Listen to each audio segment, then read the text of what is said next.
Hi, I'm Mary Payne. I did my project over the information processing model. What is this processing model? Our book defines the information processing model as a dominant theory of learning and memory. The human mind takes information in, organizes it, and stores it to be retrieved at a later time.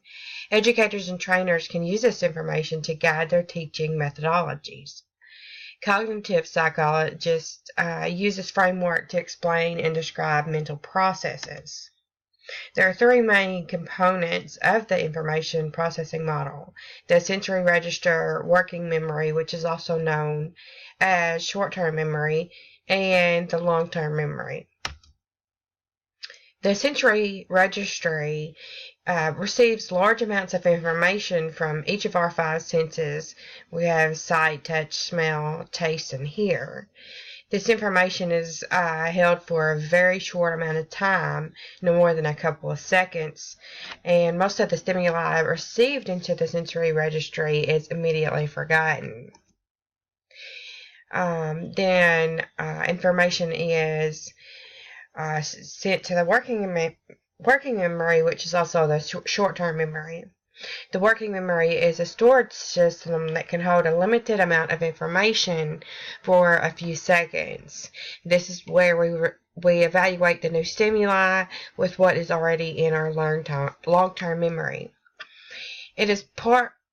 Let me go back. It is part of memory in which information that is currently being thought about is stored. It's the most active part of our memory system. And during working memory, we determine if the new information is going to be useful enough to be passed on to our long-term memory to keep there possibly forever. The working memory can hold about 5 to 9 bits of information, but research has suggested that it's more like 4. During this, a student will want to rehearse, which is the mental repetition of information, which can improve retention. Let's see. Then next we have long-term memory. And this is part of our memory system where we keep information for long periods of time.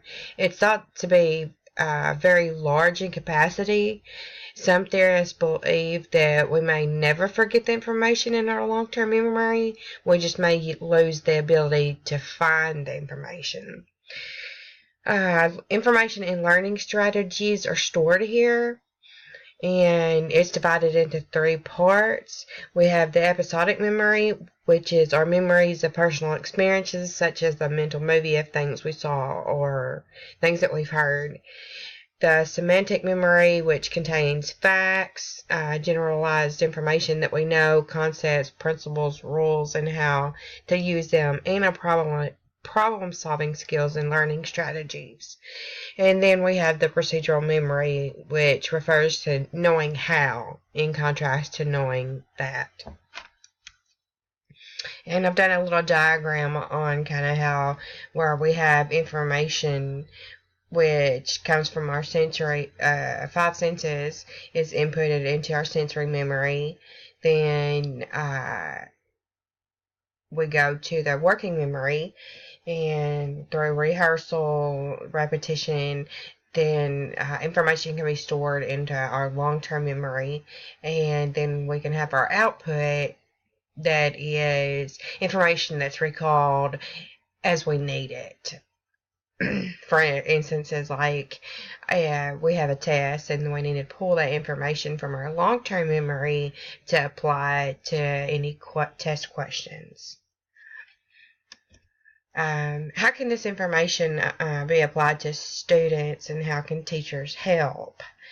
As students take new information in from the stimuli in the student's environment around them, the new information is briefly stored in the sensory memory, and then it's moved to short-term memory, where this new information is either forgotten or transferred to the long-term memory as semantic memories, procedural memories, or episodic memories.